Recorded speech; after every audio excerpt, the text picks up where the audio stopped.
दसऱ्याच्या दिवशी सोनं म्हणून एकमेकांना आपटेची पानं का बरं दिली जातात? तर यामागे एक पौराणिक कथा आहे. कौत्स नावाचा एक तरुण होता. ऋषी वरतंतूकडून तो वेद शिकायचा. वेद शिकल्यानंतर गुरुला काहीतरी दक्षिणा द्यावी अशी त्याची इच्छा होती. पण ऋषींनी मला दक्षिणा नको म्हणून सांगितलं.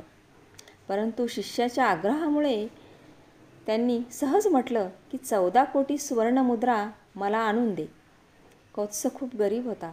तो विचार करत होता, एवढ्या मुद्रा आणायच्या कुठून? आणि नंतर तो आपल्या राजाकडे गेला.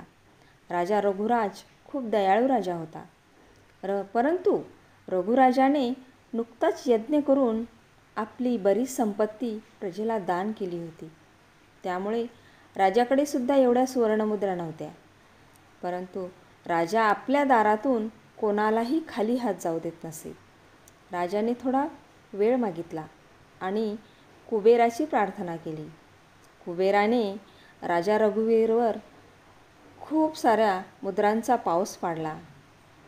परंतु दयाळू कर्तव्यदक्ष राजाने सर्व मुद्रा कौत्साला देऊन टाकल्या. कौत्सही प्रामाणिक होता. त्याने 14 कोटी सुवर्णमुद्रा घेतल्या आणि बाकीच्या आपट्याच्या झाडाखाली ठेवल्या आणि जनतेला वाटून दिल्या. तेव्हापासून एकमेकांना आपट्याची पानं सोनं म्हणून दिलं जातं, जे की समृद्धीचं प्रतीक मानलं जातं. तसेच दसऱ्याच्या दिवशी प्रभू रामचंद्राने रावणाचा वध केला होता आणि दुर्गामातेने महिषासूर नावाच्या राक्षसाचा वध केला होता. म्हणजेच वाईटावर चांगल्याचा विजय. तसेच शस्त्राची सुद्धा दसऱ्याच्या दिवशी पूजा केली जाते.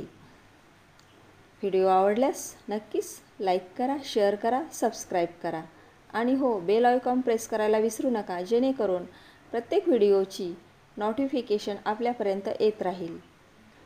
दसऱ्याच्या सर्वांना खूप खूप शुभेच्छा. धन्यवाद.